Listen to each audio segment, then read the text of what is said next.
Hello दोस्तों, भारतीय ज्ञानशाला में आपका हार्दिक स्वागत है। आज हम बात करने जा रहे हैं स्क्वायर की। स्क्वायर मतलब वर्ग।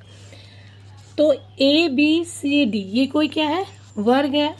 तो अब आप देख रहे हैं 1 2 3 4, इसमें कितनी भुजाएं दी गई हैं? 4 भुजाएं। कितनी भुजाएं? 4 भुजाएं। तो यहाँ से देखिए, जब किसी भी आकृति में, ठीक है, किसी भी फिगर में अगर 4 भुजाएं होती हैं तो वो क्या हो जाता है? वो हो जाता है चतुर्भुज। क्या बना? चतुर्भुज बना।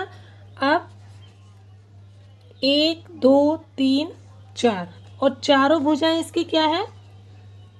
ए B equal to B D equal to C D and equal to A C. ठीक है, आप किसी भी तरह से नेमिंग कर सकते हैं। तो ये चारों भुजाएं एक दूसरे से बराबर है और चारों जो भुजाएं हैं वो क्या है?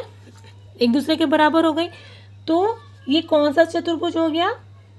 ये हो गया समचतुर्भुज। अब यहां से आप वर्ग की एक डेफिनेशन पढ़ पा रहे हैं। देखिए, वो आकृति जिसकी चारों भुजाएं आपस में बराबर हो, ठीक है, चारों भुजाएं आपस में बराबर हो, वो क्या होता है? वो होता है समचतुर्भुज।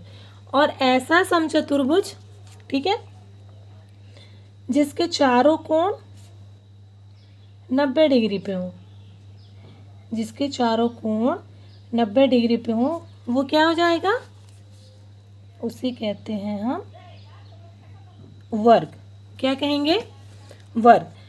यानी कि ए बी सी और डी ये चारों जो कोण हैं वो कितने कितने एंगल के हैं? ठीक है, इक्वल टू 90 डिग्री। तो चारों कोण 90 डिग्री के हो गए। और चतुर्भुज में किसी भी चतुर्भुज में चारों कोणों का योग, चारों कोणों का योग होता है 360 डिग्री। ठीक है, तो यहाँ से क्या हुआ? Angle A, angle B plus angle C plus angle D is equals to 360 degree. ठीक है, ये हमारी इस आकृति की बात हो गई, है ना। अब देखिए, ये हमारा स्क्वायर था ए बी सी डी, है ना। अब हम इस पर डालते हैं क्या? एक विकर्ण डालते हैं। क्या डालते हैं? विकर्ण। तो हमारा यहाँ से क्या हुआ? यहाँ से विकर्ण हमारा हो गया ए सी। ठीक है, ये देखिए, जैसे ही हमने इस वर्ग में विकर्ण डाला ए सी, तो ये वाला हिस्सा और ये वाला हिस्सा दो ट्रायंगल में बट गया। ठीक है, triangle A C D equal to triangle A C B, है ना। ट्रायंगल दो में बट गया और दोनों ही जो आकृति बनी है, जो ट्रायंगल बने, इन दोनों के ही क्षेत्रफल क्या होंगे? बराबर होंगे। यानी कि जैसे ही हम वर्ग पे एक विकर्ण डालते हैं, वो उस वर्ग को दो बराबर हिस्सों में बांट देता है और बनने वाली दोनों आकृति त्रिभुज होती हैं और दोनों ही आकृतियों का क्षेत्रफल आपस में क्या होगा? बराबर होगा। सेम लाइक अगर हम एक दूसरा विकर्ण डाल दें, ठीक है, विकर्ण बी डी, तो पहली चीज तो ये कि जो विकर्ण ए सी है वो विकर्ण बी डी के इक्वल है। क्लियर? वर्ग में जो दोनों विकर्ण होते हैं वो दोनों आपस में एक बराबर होते हैं। ठीक है, और अभी आपने समझा कि वर्ग के चारों कोण जो होते हैं वो 90 डिग्री के होते हैं, लेकिन यहाँ जो विकर्ण हम डाल रहे हैं ना, जैसे ए सी विकर्ण डाला और बी डी विकर्ण डाला, तो ये जो आपस में जहाँ कट रहे हैं ये भी चारों जो है, ठीक है, वो क्या होता है? 90 डिग्री पे ही काटते हैं। क्लियर। तो वर्ग पे जो गिरने वाले विकर्ण हैं वो भी आपस में कितना 90-90 डिग्री का कोण बनाते हैं। आगे बात समझ में चलिए। इससे आगे चलते हैं। यहाँ से हमने 2 ट्रायंगल के बारे में समझा। अब जैसे 2 विकर्ण आ जाएंगे तो ये 4 ट्रायंगल बन जाएंगे और चारों का जो क्षेत्रफल होगा वो आपस में क्या होगा, बराबर होगा। यानी अगर इस टाइप से आपको कोई क्वेश्चन दे दिया जाए, ठीक है, तो एक का एरिया आप फाइंड कर लेंगे तो बाकी के तीनों एरिया आपको पता चल जाएंगे। यानी एक का एरिया आपको पता होगा तो उसका 4 गुना करते ही आपको पूरे वर्ग का क्षेत्रफल पता चल जाएगा। आगे बात समझ में। अगर आपको इस तरह का विकर्ण दे दिया गया है, मेरा कहने का मतलब है कि अगर आपको विकर्ण दे दिया गया है और ऐसे मान दे दिए गए हैं जिससे आप एक ट्रायंगल की वैल्यू निकाल पाएँ, तो बाकी के तीनों ट्रायंगल की वैल्यू भी समान होगी और चारों को आप जोड़ देंगे तो क्या हो जाएगा, ये जो हमारा वर्ग है ABCD, इसकी वैल्यू आप फाइंड आउट कर पाएंगे। आई होप चीज़ें आपको समझ आ रही होंगी। चलिए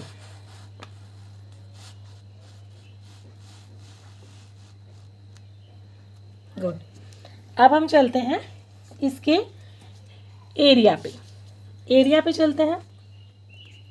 तो चतुर्भुज का एरिया, ठीक है, चतुर्भुज वो भी वर्ग वो भी समचतुर्भुज, ये भी चीज़ ध्यान रखनी है। एक इम्पोर्टेंट पॉइंट यहाँ पे ये भी है, याद रखेंगे आप लोग कि वर्ग जो है ना, वर्ग एक सम चतुर्भुज और समांतर चतुर्भुज, ये दोनों का ही उदाहरण है, ठीक है। समचतुर्भुज इसलिए कि इसकी चारों भुजाएं बराबर होती हैं। समांतर चतुर्भुज इसके लिए क्योंकि ये और ये यानी कि ADBC या फिर AB और DC ये क्या है, पैरेलल लाइन है। ये इसके पैरेलल, ये इसके पैरेलल, ये, और आप ये ऐसे ऐसे आगे कहीं भी बढ़ा लीजिए सॉरी, ये आपस में कहीं भी मिलने वाली नहीं है। आ रही बात समझ में। तो इसलिए क्या हुआ, ये समचतुर्भुज का भी उदाहरण है और समांतर चतुर्भुज का भी। तो चलिए नेक्स्ट अब हम लोग चलते हैं इसका क्षेत्रफल के लिए। तो क्षेत्रफल एरिया, ठीक है, इसका जो सूत्र होता है वो होता है आधार गुणा ऊंचाई, ठीक है।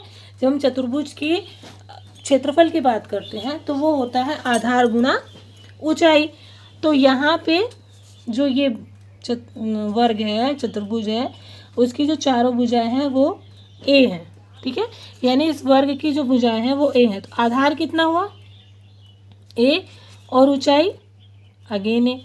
तो इसका फॉर्मूला बनता है A², और जो भी मेजरमेंट हो cm m जो भी उसका स्क्वायर, ठीक है। अब आइए इसके परिमाप की बात करते हैं। परिमाप क्या होता है, देखिए परिमाप जो है वो होता है किसी भी आकृति का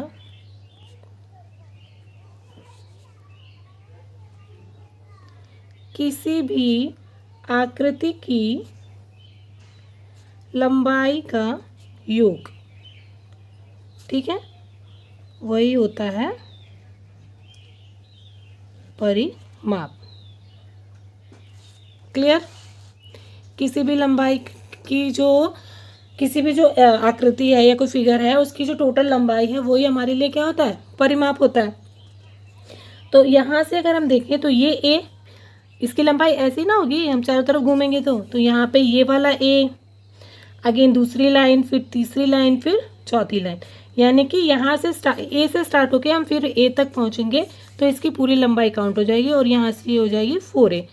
आप इसको 4 इंटू भुजा भी लिख सकते हैं। यहाँ पे आप भुजा का स्क्वायर लिख सकते हैं। आगे बात समझ में। ये होती है cm m वॉट एवर जो भी आगे आपको दिया गया रहेगा। क्लियर। चलिए 2 चीज़ें तो आपको दिख गई, तीसरी चीज़ इसमें एक और है जो बड़ी इम्पोर्टेंट भी है और बार बार सामने आती है, वो है इनका विकर्ण। ठीक है, विकर्ण, विकर्ण जिसको हम डी से डिनोट करते हैं। किससे डिनोट करते हैं? डी से। चलिए देखिए, ये और ये, ठीक है, इसमें हम क्या फॉर्मूला लगाते हैं? कर्ण का स्क्वायर। यहाँ पे ये 90 डिग्री है तो ये कर्ण हुआ, ये आधार और ये लंब। तो कर्ण का स्क्वायर इट मीन्स डी का स्क्वायर इक्वल्स टू हो जाएगा आधार का स्क्वायर प्लस लंब का स्क्वायर। तो डी स्क्वायर बराबर 2a स्क्वायर। यहाँ से d equal to √2 2a square. ये √2 इसका स्क्वायर आगे इधर हो गया। चलिए अब d बराबर a है तो a तो हमारा बाहर आ गया और अंदर बच गया √2। इसको एग्जैक्ट हम ऐसे लिखेंगे, d equals to √2 into a। वही बात है, या विकर्ण बराबर 2 इंटू √2 इंटू भुजा। ठीक है, भुजा √2, ये हो गया। यहाँ से देखिए भुजा क्या है, एक फॉर्मूला और बन सकता है। यहाँ से एक फॉर्मूला और बनता है, वो भी आप लोग देख लीजिए। देखिए यहाँ पे d इक्वल टू a है इंटू में √2 है। a क्या है? भुजा। क्या है? भुजा। तो यहाँ पे a इक्वल्स टू d में रूट इधर आ जाएगा। तो अगर आपको क्या दिया है, अगर आपको विकर्ण दिया हुआ है तो आप उसकी भुजा ज्ञात कर सकते हैं। ठीक है, और अगर आपको भुजा ज्ञात हो गई तो आप उसका एरिया भी ज्ञात कर सकते हैं। बात आ रही समझ में? अगर आपको भुजा मिल गई तो आप उसका एरिया भी आराम से निकाल पाएंगे, है ना। तो यहाँ से आप इसको स्क्वायर कर दें, अगर a स्क्वायर बराबर d स्क्वायर अपॉन 2, तो ये आपका यहाँ से एरिया मिल जाना है। आ गई बात समझ में? ठीक है, इतना ये हुआ। उसके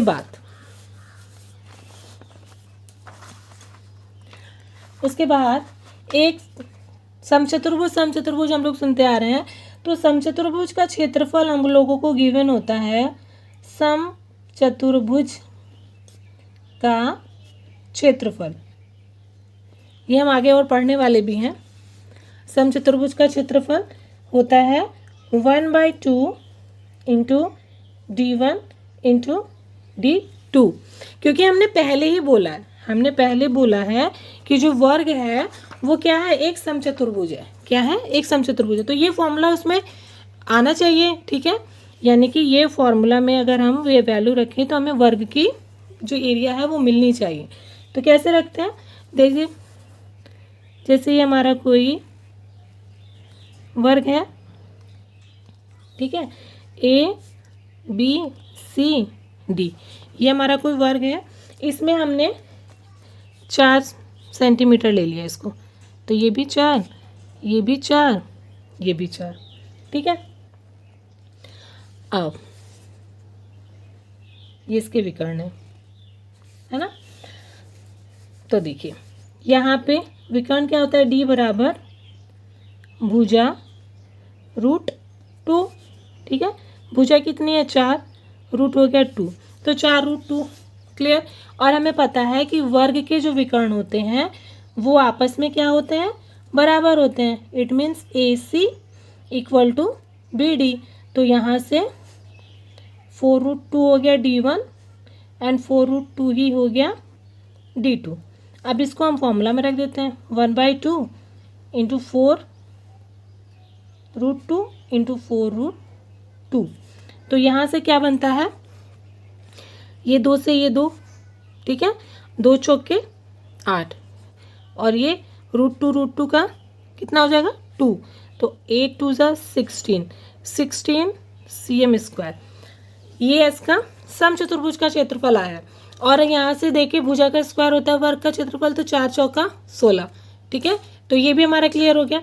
तो आपने देखा यहाँ पे अब तक जो हमने पढ़ा है उसमें आपने देखा कि वर्ग के जो चारों कोण होते हैं वह 90 डिग्री पर होते हैं। वर्ग के जो विकर्ण होते हैं वो जो परस्पर काटते हैं वो भी चारों कोण जो होते हैं वो 90 डिग्री के होते हैं, ठीक है। वर्ग एक समचतुर्भुज, ठीक है, और एक समांतर चतुर्भुज, दोनों का ही उदाहरण है। ये भी क्लियर हो गया है ना। और किसी भी चतुर्भुज का जो चारों कोणों का योग होता है वो 90 डिग्री होता है। ये भी क्लियर हो गया। अब देखिए, अब एक चीज कभी कभी प्रश्न में ये पूछ ली जाती है, हर एग्जाम के लिए प्रश्न इंपॉर्टेंट है ये, जैसे बीपीएससी टीचिंग के लिए ही इंपॉर्टेंट है ये हर एग्जाम के लिए पॉइंट ऑफ व्यू से इंपॉर्टेंट है। जैसे दे दिया गया कि किसी चतुर्भुज में, ठीक है, चतुर्भुज की भुजा में प्रतिशत वृद्धि या कमी हो, ठीक है, वृद्धि या कमी हो तो क्षेत्रफल में क्या होगा, क्षेत्रफल पर क्या प्रभाव, क्षेत्रफल पर क्या प्रभाव पड़ेगा, ठीक है, क्षेत्रफल पर क्या प्रभाव पड़ेगा। तो यहाँ पे ये प्रभाव पड़ना है। आप पहले तो इसके आंसर समझ लीजिए। अगर प्लस में वृद्धि हो रही है, ठीक है, तो जो हमारा एरिया है वो भी क्या हो जाएगा प्लस। अगर माइनस में हो रही है तो एरिया हमारा माइनस हो जाएगा। चीज़ तो यहाँ हो गई, लेकिन कितना होगा, तो इसका फॉर्मूला होगा a + b + ab अपॉन 100, ठीक है, ये हो गया आपका इसका फॉर्मूला। अगर भुजा में बढ़ोतरी होगी, है ना, अगर भुजा में प्रतिशत की बढ़ोतरी होगी तो ये प्लस रहेगा। अगर माइनस होगी, जैसे -10 है ना, 10% की कमी हो रही है तो यहाँ पे -10, यहाँ पे भी -10 है ना, तो ये हमारा एक स्पेशल फॉर्मूला हो गया इसके लिए, ठीक है। अब हम चलते हैं इस वाले फैक्ट पे। एक क्वेश्चन आपको मैं बता देती हूँ, बाकी क्वेश्चन हम अगली वीडियो में करेंगे, ठीक है। इस पे देखिए क्या है, जैसे क्या हुआ, प्रश्न है कि 10% की कमी है ना, 10% की कमी की जा रही है भुजाओं में वर्ग के, ठीक है, किसी वर्ग के भुजा में 10% की कमी की जा रही है। तो अब यहाँ से आप फॉर्मूला लगा दीजिए कि -10 प्लस माइनस, ये जो माइनस ये मल्टीप्लाई होके कितना हो जाना है 10 × 10। मैंने माइनस का चिन्ह नहीं लगाया, आप चाहें तो लगाएं। -10 कितना हो जाएगा, माइनस प्लस अपन में 100, तो ये तो यहीं से कट आउट हो जा रहा है, ठीक है, 1 हो रहा है यहाँ पे, तो ये है -10, ये है -10 और प्लस में हो रहा है यहाँ का 1, तो माइनस प्लस, तो -20 + 1 = -19। तो ये परसेंटेज में आया, तो इसका मतलब 19% की कमी उस क्षेत्रफल, उस वर्ग के